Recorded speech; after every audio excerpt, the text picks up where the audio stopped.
القصة بتبدأ مع مين اللي كان عايش حياته بشكل طبيعي، ولكن في يوم حياته بتتغير خالص، بينتقل لمكان غريب ومعاه اتنين بنشوفه ماسك ورقة وبيبدأ يقرا فيها: سفينة غريبة في عرض البحر تبحر وتبحث عن قارة أخرى. كابتن السفينة بيقول لهم احنا لازم نلاقي القارة دي في أسرع وقت. بعدها بتختفي الورقة وبيبدأ ضوء غريب إنه يقرب لمين. بيبص شوية على الضوء فبيمد إيده عشان يبدأ يلمس الضوء، بيبدأ إنه ينتشر في المكان كله، وبنشوف لقطات لشخص يصرخ من الحزن والألم بيقولوا احنا ليه لازم نعيش في اللعنة دي. بطلنا بيقفل قبضته على الضوء فبيطير في المكان كله، فبيظهر ضباب، ومن وسط الضباب بيظهر شخص من العدم، وده بقى نفس الشخص اللي كان بيصرخ في الأول. وتعالوا بينا نعرف قصة الولد ده. اسمه هو بير وعايش في مكان يسمى جزيرة الفضاء، ولكن المكان ده مش حلو خالص، ده بالعكس خالص، المكان ده عليه لعنة. ومش كده وبس، اللعنة دي مش بتصيب غير الأشخاص البالغين، والموضوع مش منتهي عند كده وبس. للأسف أي حد بتصيبه اللعنة دي لازم يقتله، لازم ابنه أو أحد أقارب هذا الشخص هو اللي يعمل كده.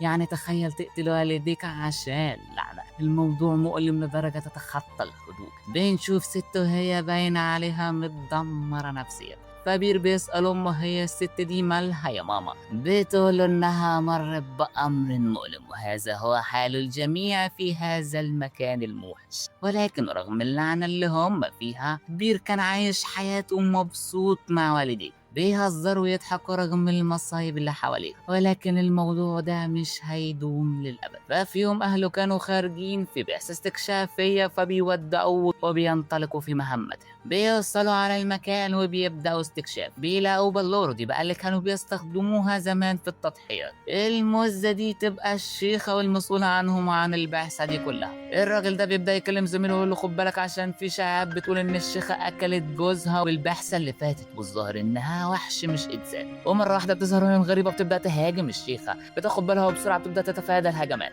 بتفعل قدرة غريبة وبتبعد الوحوش عنها. ولكن هل أنت فاكر إن الموضوع خلص على كده؟ بيبدأ الاشتباك بينهم، ولكن الوحش في مستوى تاني خالص. الوحش بيكتف واحد فيهم فالشيخة بتفعل قوتها الغريبة، ولكن المرة دي قوة مختلفة خالص. شعاع من الضوء الفضي بيغطي المكان كله، ومن خلف هذا الضوء بيظهر فارس عملاق، بيبدأ إنه يضم إيده وبيتشكل سيف من العدم.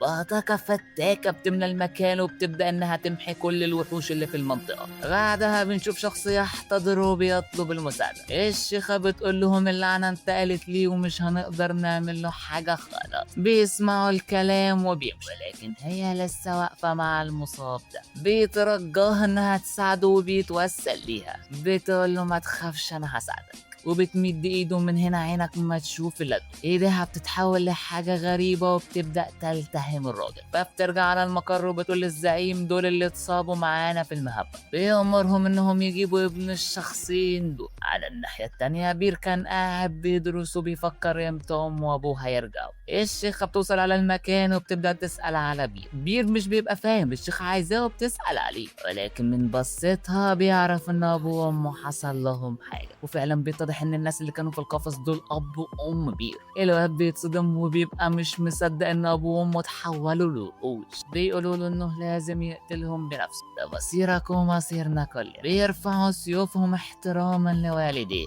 زعيم المكان بيكشف عنهم الستار، فبير بينفعل وبيجري عليهم، لكن اهله خلاص بدأوا فعلا في التحول. بيطلع سيف من الارض وبيقولوا له يلا امسك السيف واقتله. بيرفض الموضوع، ولكن خلاص اتحطت في الامر الواقع يا صاحبي. لو ما قتلش اهله هيتحولوا لارواح شريره ويدمروا المكان، فعشان كده لازم ابن اي حد يتصاب باللعنه دي هو اللي يقتلهم. الواد بيبدا يتكلم وبيسالهم كلهم ليه اتكتب علينا اننا اول ما نكبر لازم نقتل اهلنا. الزعيم بيقول للاسف دي لعنتنا كلنا.